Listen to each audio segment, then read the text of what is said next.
Ada orang pengen-pengen banget jadi imam, bagus. Pengen-pengen jadi khatib, bagus. Ya, bagus. Tapi niatnya apa mau jadi imam? Niatnya apa mau jadi khatib? UJN TV. Oke. UJN TV. Oke. UJN TV. Oke. Warahmatullahi wabarakatuh. Bismillah, masya Allah, la yasukul khaira illallah. Bismillah, masya Allah, la yusrifus su'. Baik Bapak-bapak dan saudara-saudara, saya menyampaikan satu hadis tentang masalah satu perbuatan yang ditentukan oleh niatnya. Jadi perbuatan itu tergantung daripada niatnya. Bismillahirrahmanirrahim. An Amiril Mukminin Abi Hafsin Umar bin Al-Khattab radhiyallahu anhu qala sami'tu Rasulullah sallallahu alaihi wasallam yaqulu innamal a'malu binniyat wa innamal likulli imri'in ma nawa faman kanat hijratuhu ilallahi wa rasulihi fa hijratuhu ilallahi wa rasulihi wa man kanat hijratuhu lidunya yusibuha aw imra'atin yankihuha fa hijratuhu ila ma hajara ilaihi. Rawahu Imamul Muhaddisain Abu Abdullah Muhammad bin Ismail bin Ibrahim bin Al-Mughirah bin Bardasbah Al-Bukhari.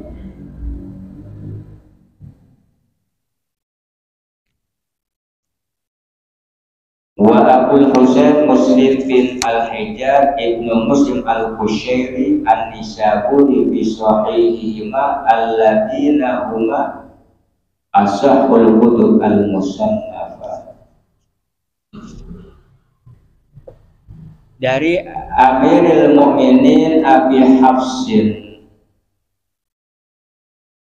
Umar bin Khattab radhiyallahu anhu berkata, Sami'tu Rasulullah sallallahu alaihi wasallam bersabda, innamal a'malu binniyat, sesungguhnya segala amal itu tergantung daripada niatnya. Wa innama likulli imri'in ma nawa, dan setiap orang akan mendapatkan sesuai apa yang dia niatkan. Faman kanat hijratuhu ilallahi wa rasulihi, barang siapa berhijrah karena Allah dan Rasulnya, maka hijrahnya untuk Allah dan Rasulnya. Wa man kanat hijratuhu lidunya yusibuha, dan barang siapa berhijrah karena dunia yang ia cari, awim rohatin yang kihuha, atau karena wanita yang ingin dia nikahi, fahijratuhu ila ma hajara ilaihi, maka hijrahnya untuk apa yang ia tuju. Hadis ini sababul wurudnya adalah, sabab datangnya hadis ini, ada seorang laki-laki senang dengan seorang wanita yang bernama Ummu Qais. Nah, kemudian si Ummu Qais ini menolak cintanya laki-laki ini, lalu kemudian ikut hijrah bersama Nabi ke Madinah. Nah, kemudian si laki-laki ini karena senangnya sama Ummul Qais, maka dia ikut hijrah ke Madinah. Sampai pada akhirnya si laki-laki ini kawinlah sama Ummul Qais yang dia cintai itu. Nah, orang ini disebutnya adalah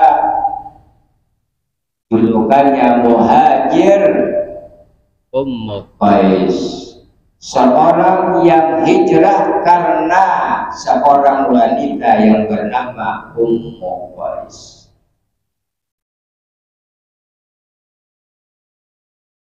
Nah, dari sini Bapak dan Saudara, kalau kita dalam beramal, dalam beribadah, tentukan niatnya dulu. Niatnya apa? Luruskan niat kita. Contoh yang paling gampang nih Pak, yang paling gampang yang sering terjadi dalam masyarakat kita. Kalau Bapak memberikan infak sodako di Masjid Al-Hikmah, ya, ketika memberikan sodako atau infak kepada pengurus masjid dengan kata hamba Allah, itu benar, karena menyembunyikan namanya yang memberi. Cuma ada embel-embelnya. Tolong niatkan ibu saya, bapak saya yang lagi sakit.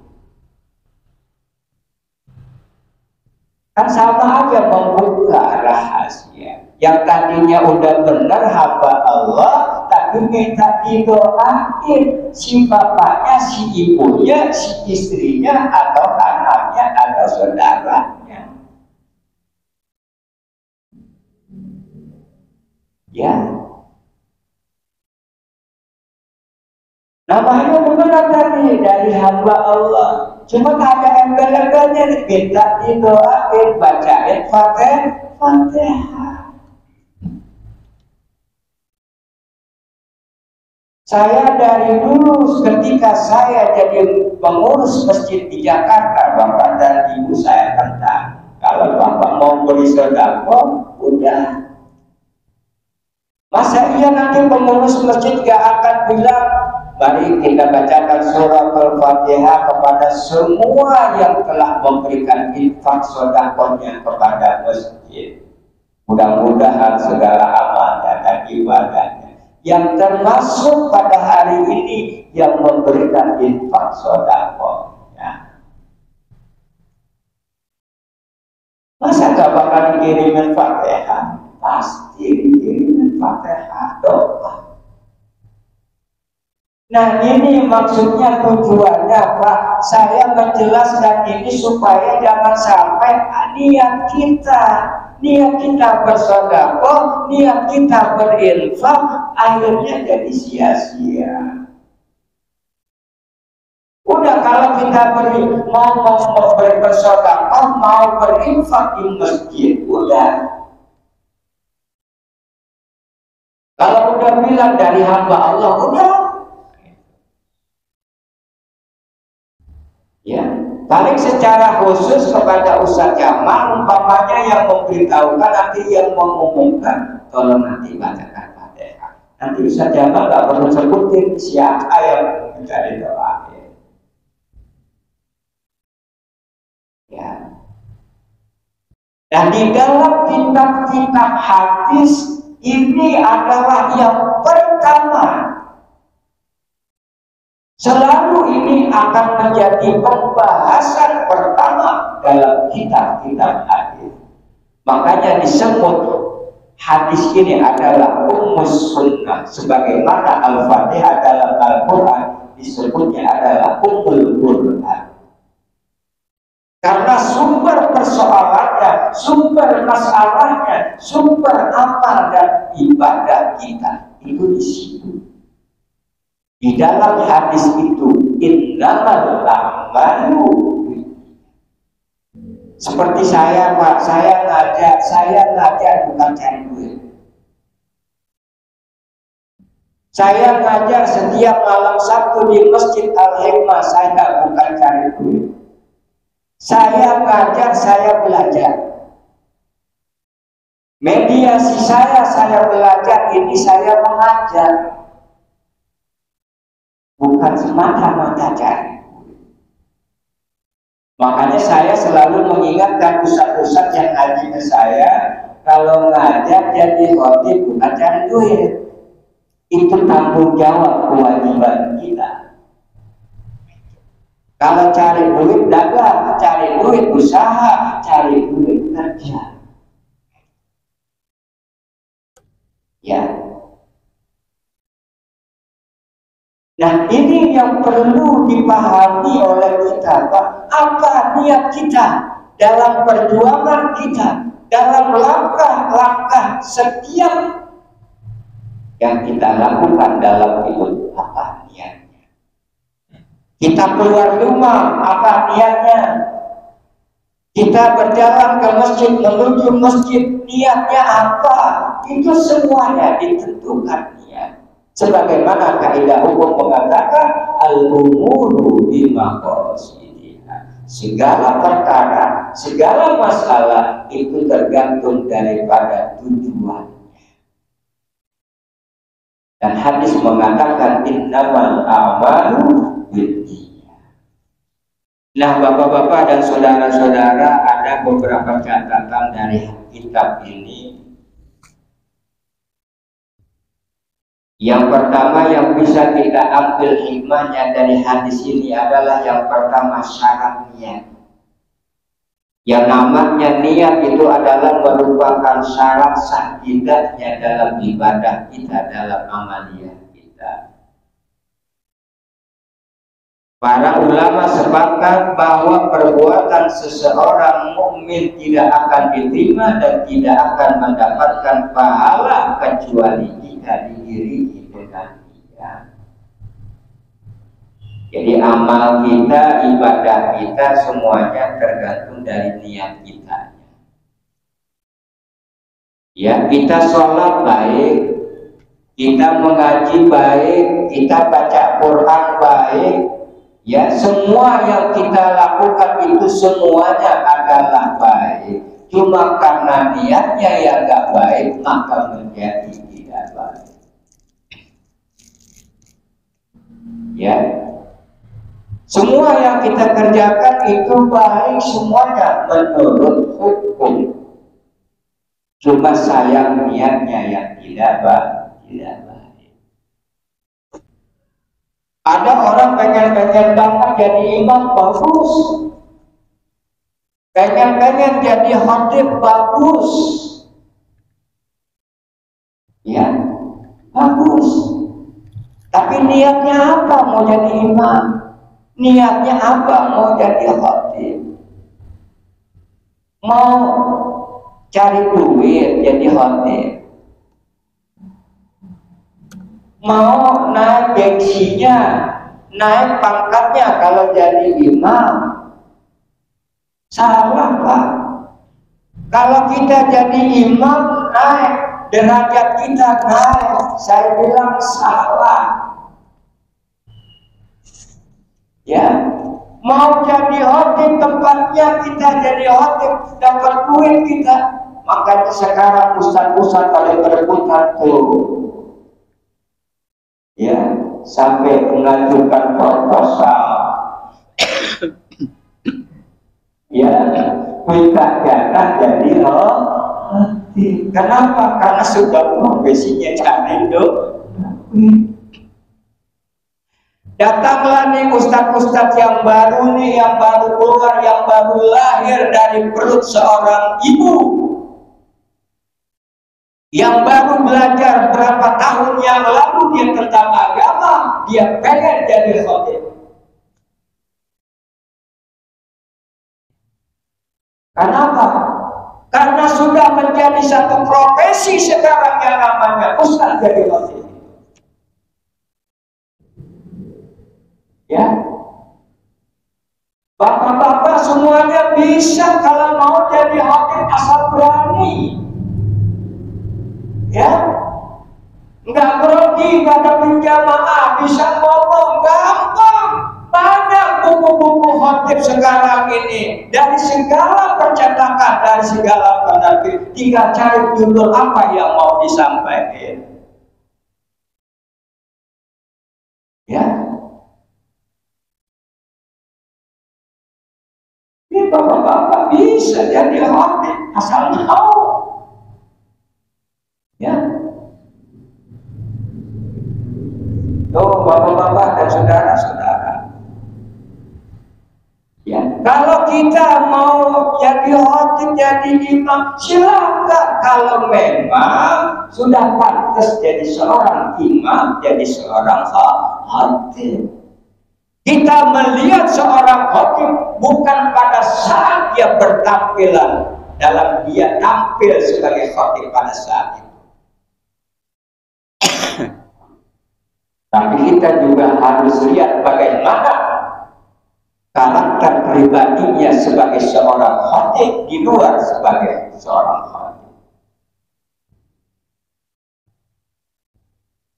Ya, karena itu semuanya berkaitan. Itulah yang dikatakan seorang khotib harus memenuhi syarat dan rukunnya sebagai seorang khotib.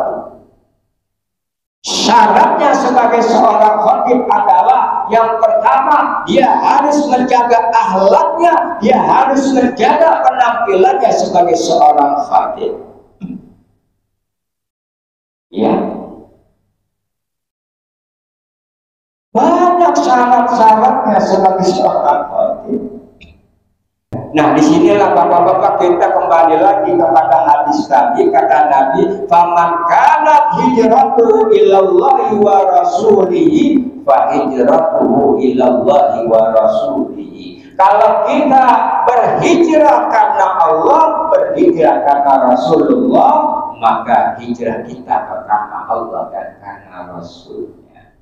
Tapi kalau kita hijrahnya karena dunia, maka kita akan dapat dunianya, tapi kita gak bakal dapat pahala dari apa amal dan ibadah kita. Seperti seorang laki-laki ikut hijrah sama Nabi karena apa? Karena ada seorang wanita yang hijrah ikut Nabi yang bernama Ummu Qais.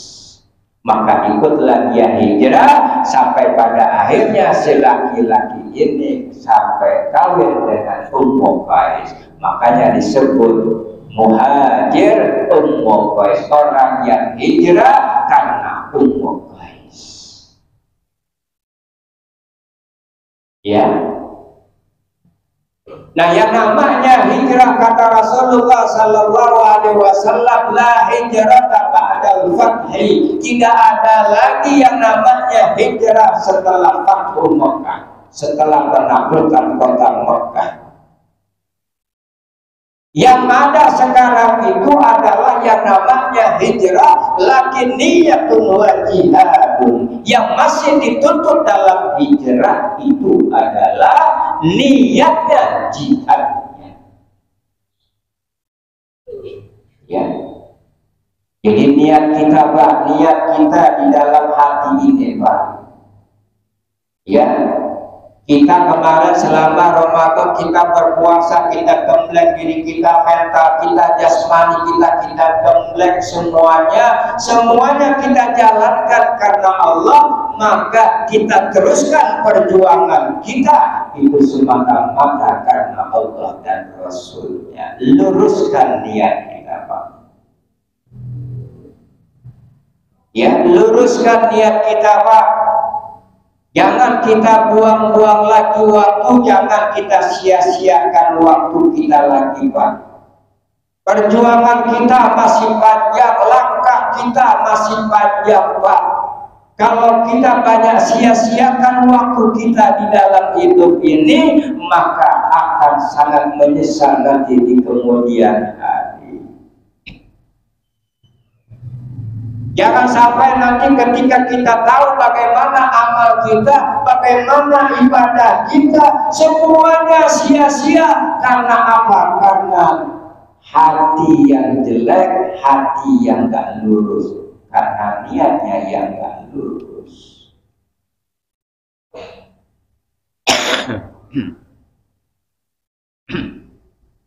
Ya. Nah, bapak-bapak dan saudara-saudara, sebagaimana kata Allah dalam firman yang mengatakan kullu ya'malu ala syakilati. Apa yang kita lakukan dalam sehari-hari itu tergantung dari kebiasaan kita. Nah, kemarin selama kita di bulan Ramadan, kita sudah digembleng, sudah dididik, kita membiasakan diri menjadikan satu tradisi, menjadikan satu budaya. Itu harus kita pertahankan, Pak. Selama di bulan Ramadan, kuping kita nggak akan pernah meninggalkan untuk mendengarkan suara adzan. Ini suara adzan tuh, alhamdulillah udah tuh. Dan datang lagi suara adzan asar, alhamdulillah sudah adzan, bentar lagi masuk maghrib. Ini kuping ini perhatiannya ke suara adzan dulu ini. Enak datang ke masjid Al-Hikmah, ada AC-nya adem. Datanglah ke masjid I'tikaf. Tidak apa-apa, awalnya karena ingin mencari kesejukan di dalam masjid Al-Hikmah, tapi membiasakan diri. Malamnya habis tarawih, terus kemudian ada tanda, terus ikut tanda. Itu semua adalah merupakan satu kebiasaan kita sehari-hari di bulan Ramadan, maka jadikanlah itu satu tradisi budaya buat kita. Sebagaimana kata Allah, kullu ya'malu ala syakilati. Ya. Nah, yang kedua, Pak, dengan niat kita yang lurus, dengan niat kita amal dan ibadah kita luruskan supaya tidak ada yang sia-sia. Kita datang ke taklim ini dalam rangka apa? Dalam rangka kita mendekatkan diri kepada Allah, ingat selalu dengan Allah. Karena kita belum bisa dekat dengan Allah secara pribadi, karena kita masih banyak persoalan, masih banyak permasalahan, banyak problem, maka dekat dengan ta'lim, dengan orang-orang yang mau duduk kita ta'lim. Seperti kata orang Arab mengatakan, kun ma'allah, dekatlah kamu dengan Allah. Ya, duduk di ta'lim ini dekat dengan orang-orang yang sedang mencari ilmu. Al-ilmu nurun wal jahlu dhalamun. Kata pepatah Arab mengatakan al-ilmu nurun wal jahlu dhalamun. Ilmu itu cahaya. Dengan adanya ilmu itu akan menerangi dalam perjalanan hidup kita, yang akan menerangi dalam amal dan ibadah kita. Ini udah benar apa belum? Ini udah lurus atau belum?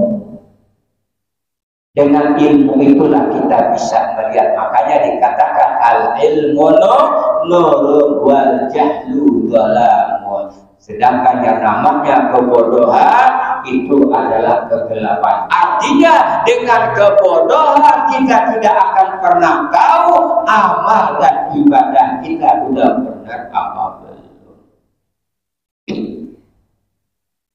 Ya,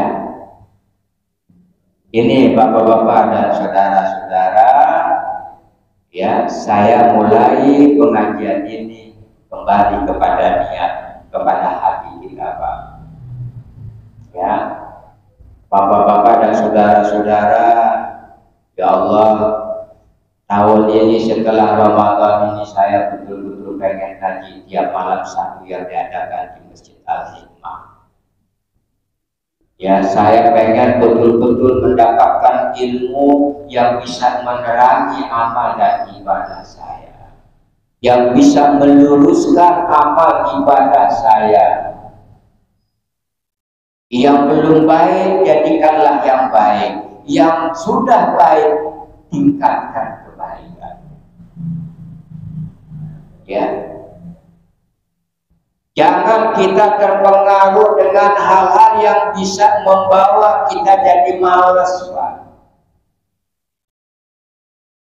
Ya, jauhkan hal-hal yang membawa kita menjadi malas. Ya, justru kita harus mencari sesuatu yang selalu membuat semangat kita. Sebagaimana dalam peribahasa mengatakan la taksal wa la takun ghafilan wa nadamatul uqba liman yatakasal. La taksal wa la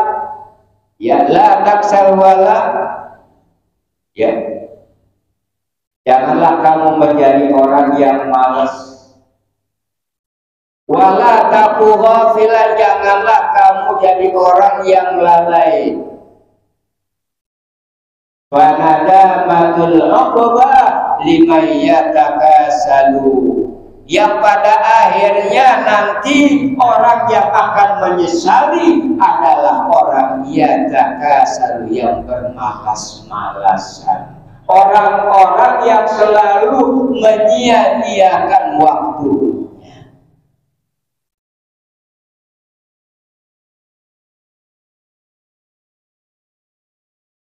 Nah, di sini makanya Bapak-bapak dan saudara-saudara, satu pertanyaan, Pak. Kenapa orang sholat tapi kok kemungkarannya jalan, kejahatannya jalan? Kenapa? Karena sholatnya nggak diterima Allah Subhanahu wa Ta'ala. Ya, kemarin puasanya pada saat berpuasa dia bisa nahan yang namanya lapar, dia bisa menahan yang namanya haus, tapi pada saat Allah bilang kulu washrabu, silakan makan, silakan minum, seperti orang rakus, Pak. Rakus, Pak. Sampai yang namanya punya orang diembat juga, yang bukan haknya diambil juga. Kenapa? Karena rakusnya. Padahal kata Allah, kulu washrabu wala tusrifu, silakan makan, silakan minum, wala tusrifu, tapi jangan berlebih-lebih. Ya, gimana puasa kita mau lulus, Pak? Bagaimana puasa kita mau mencapai yang namanya tingkat ketakwaan kalau kitanya belum membiasakan diri dengan hal-hal yang bisa merusak amal dan ibadah kita? Ya. Nah, mudah-mudahan Bapak-bapak dan saudara-saudara,